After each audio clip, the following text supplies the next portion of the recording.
What's up guys, Chase here, and if you're watching this, either you skipped over the Achievement Horror video. If you did, click the links below, or I'll have an annotation right here. Go ahead and click that if you haven't watched it already, or you clicked on the annotation at the end of the episode and you're here. Thank you so much for watching. If you liked it, give it a thumbs up. And I just got an email doing this off script. This is an extended thoughts video. If you're familiar with Pro Jared, he used to do this a lot with his 1-minute reviews, or just standard reviews, and he wanted to talk more, be more off script for what he really thought of stuff. And that's what I'm going to do here for WWE 2K15. So if you guys like this video, give it a thumbs up, and I'll keep doing more of these. This is sort of experimental, but yeah, let's talk about WWE 2K15 more in depth. My opinion, I found it just to be more of the same. It was more like 2K14, and from what I heard, that the same exact engine from 2K14 was ported to 2K15 for last-gen consoles, because you could get the 360 and PS3 version of 2K15, but it played a lot like that. This one does too. It does feel a little bit different. The graphics vastly improved. They actually look a lot better than they used to with the 07. I kind of agree with some people that as soon as they started getting into the the 12 and 13, 14, everyone started looking oddly like candy coated. They didn't really look all that great. As far as like the achievements go, like I said in my video, everything seemed really grindy. Like with Universe Mode, they made you play 180 of those rivalry matches, and it took up a lot of my time. I never mentioned this in the actual video, but I'll mention it here. If you got any time to kill, one of the coolest features I found with the Xbox One is the snap feature. So what I would do is I would snap in a YouTube player and I would just listen to podcasts, even in like Internet Explorer, because a lot of them have like mobile downloads, and it'll give you just like that little black bar. I've been having some problems though with Internet Explorer on the Xbox One playing podcasts and freezing up. I'd have to pause my game, go to the other Snap app, reload the page, find out where I left off on the podcast, and keep going. But that actually was really good as a time killer. So that's kind of on topic with 2K15, but that's one of the cool features I like about the Xbox One is the snap feature, where I can bring up a browser, listen to some podcasts while I'm doing grindy stuff. I've done that actually with the other games, with like Sunset Overdrive. Now I'm done the main story. I have to go back and do like the grindy stuff, so that actually helps out quite a bit. The career mode has a lot of promise. The main complaint I have though is as soon as you leave NXT, as soon as you win the NXT title and you start wrestling on Superstars and main event, you find yourself in this loop and you're there for like hours on end wrestling the same guys, and with Vicky Guerrero going, I don't have anything for you right now, so wrestle a preliminary match.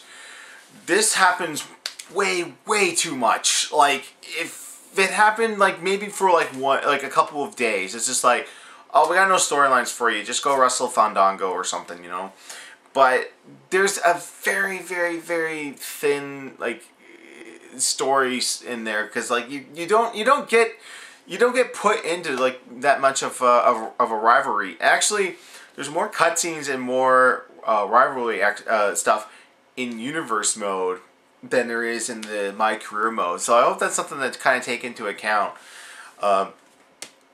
But yeah, it did take way too long. I think My Career Mode could be shortened up quite a bit.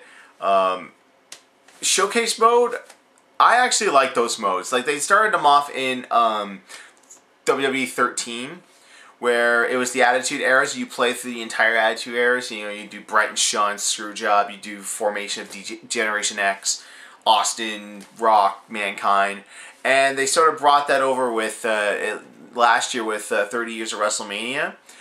The one thing I really like is that instead of getting everyone to revoice the characters, they just take the audio from those matches. So when you're playing like the Money in the Bank, and John Cena powders out and he punches John Laurinaitis, and it's like, these men are gonna fight, and they're just taking the audio from that. It's also really good too because like you get the crowd audio in there too. The one thing I really hate though is that Michael Cole and Jerry Lawler redo their commentary. For Cena Punk, it's okay because they were actually there. They can remimic that. But it's so out of place listening to them call Shawn Michaels and Triple H matches when you weren't there because it was JR and the King and Cole and Taz were calling. But in my opinion, that era was the far superior brand, SmackDown.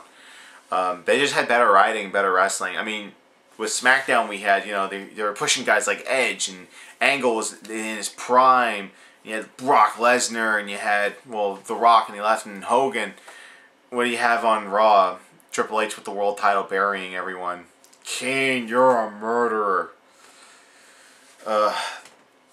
Anyways, get a little bit off topic, but yeah, like the one thing I will say though, as far as like, so going back with achievements and being the achievement whore and all that, the one problem that I have with 2K15 is that they had this whole season pass thing for showcase mode.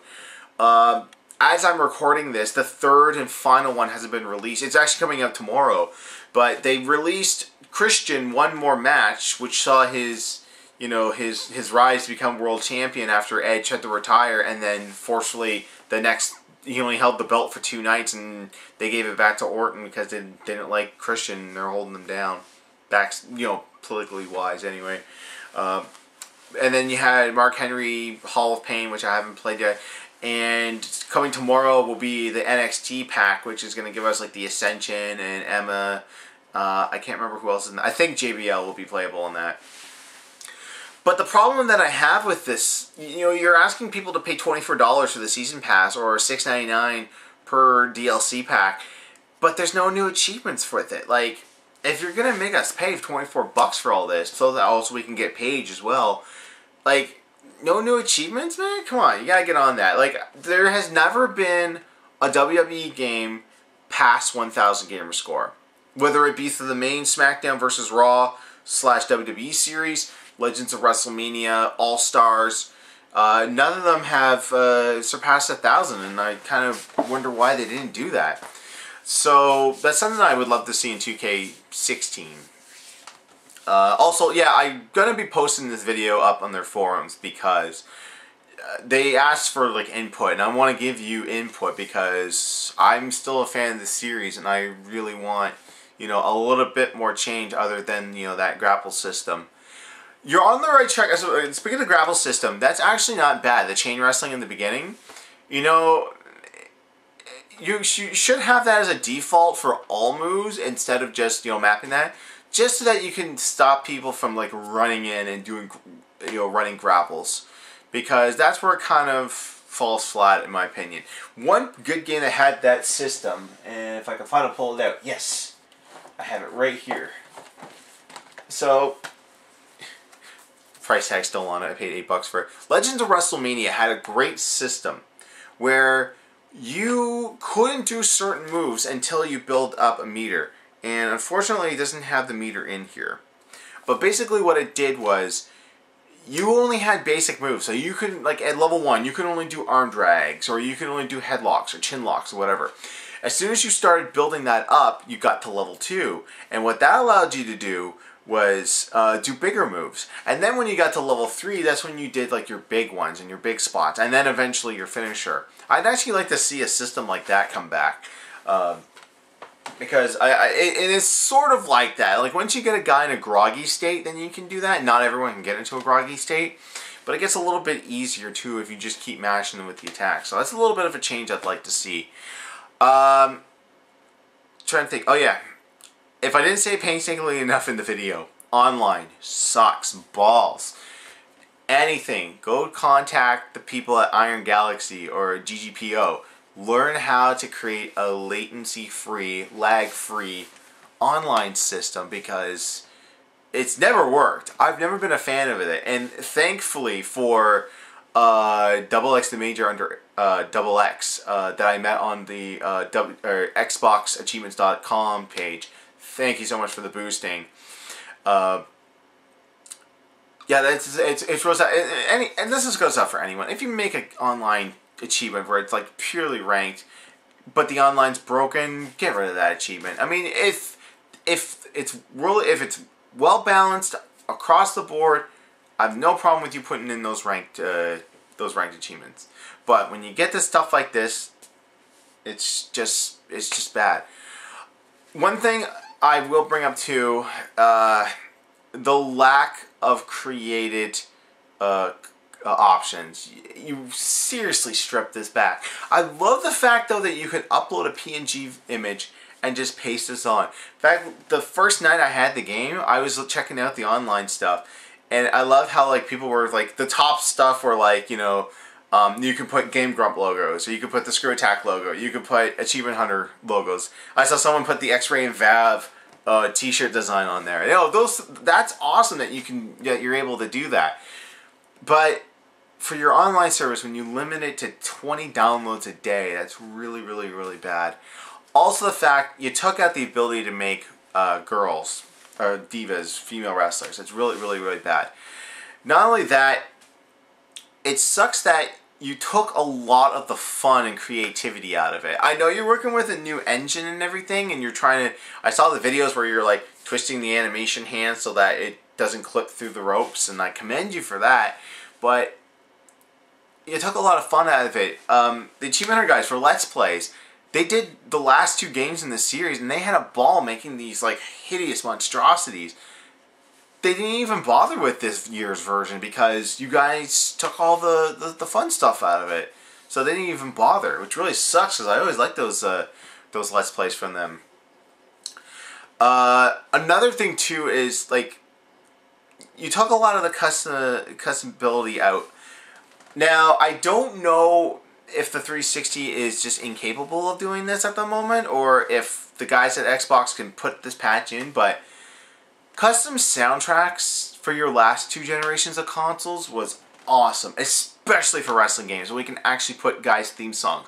Or in the case of someone like, we look at Seth Rollins and Dean Ambrose.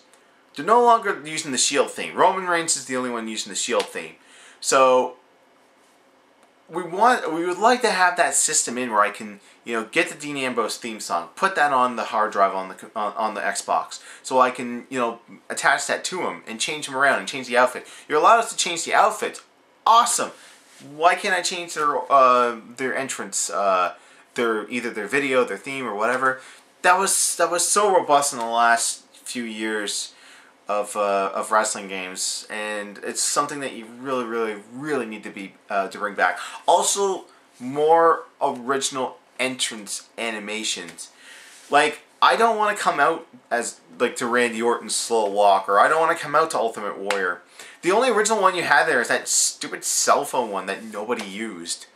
Like you've still got to create an entrance, but when you limit the animation so much to where it's like, okay, I'll take Fandango's spring top with this and this and this. What happened to Superstar 13, which was Jake Roberts, or Superstar 28, that was Mr. Perfect, or what happened to the one where the buddy tripped over and rolled down to the ring? Like, we missed that. I don't blame you for taking story mode out. The only people I saw them use effectively was the best friends Zaibatsu, when they were making like their Machinima like storyline stuff. That's it.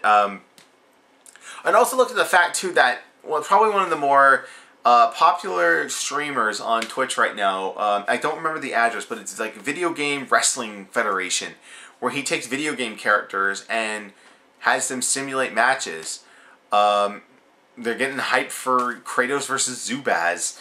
And then sometimes they'll throw in, like, you know, they'll have, like, Let's Players in this. They'll have Markiplier, or they'll have Egoraptor, or they'll have JonTron in there to wrestle. He's not even using your newest version of the game. He's still using 2K14 because of all the customization options on there and, like, the incredible community. The community on this is great, too, but it's just, like, I can get this really, like, really awesome Finn Balor, but it means nothing if I can't put his entrance music or mimicking someone else's motions to that. Like, that's something you gotta work for 2K16. We'll have to wait and see, because Everything kind of happens around SummerSlam season, so that's probably when we'll see our first cuts of stuff. As far as like as a showcase mode, I have no idea what they could do, because we've already done the Attitude Era, we've already done 30 years of WrestleMania, and we've done like these rivalries. Maybe do more rivalries in the past. Maybe do Austin heel turn. Maybe go, have him win the Royal Rumble. Have him face Triple H in like the best match of that year, which really should have been at Mania. Then have him do the heel turn, and then all that jumbled stuff after that. Hell, do the Invasion. Do the Invasion. I know everyone shits all over it because it's like, oh, that's not WCW. It's like, well, yeah, WCW to a lot of people were ex-WWF guys, but that could be a cool idea. Have like the guys jump from faction to faction, and then Survivor Series where it's just like Kurt Angle's automatically heel for some reason. I don't know. Anyways, those are my extended thoughts.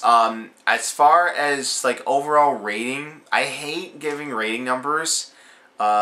Stay tuned for a future video about that. But if I were to describe my enjoyment of the game, as far as like going for achievements, super grindy.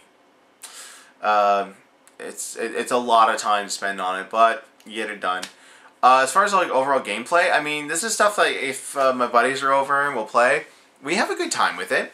It's not something that it's on our top tier list. We have like a lot of other games that are on our top tier list, but we still have fun with it. It sucks that the customization is bad because like we were going through and trying to make stuff, and it's, they limit you so much on it.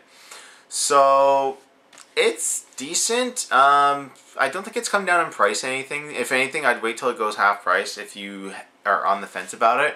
It'll still be around. Although I would get it if you're a big CM Punk fan, because obviously he's not going to be in next year's game. So this is your last chance to have, best in the world CM Punk, like 2 different versions of him. One Wolvie Chops and one... Actually, they did like this thing where they have like different, hairstyles for everyone. What really sucks though, I will end with this with the showcase one. You're putting in wrestlers in the downloaded ones that is the exact same that is on the main roster. It's like, I don't need to play as Mark Henry 2011. Well, kind of do because he has the dreads, but like, well, they don't change a whole lot. Just make them skins. Like, I can hit the attire button and switch to different attire. I don't need... I swear to God, I think there's 4 different versions of Sheamus and 4 different versions of Alberto Del Rio in here. Don't need it. Anyways, those are my extended thoughts of WWE 2K15. What did you guys think of the game? Leave me your thoughts in the comments below. Give this video a thumbs up if you like it. And if you do, I will do more of these for the future videos that I've got planned. But until next time, I am Johnny Chase, the Achievement Whore, remind you that every point counts, and I screwed up my exit. So I will see you next time.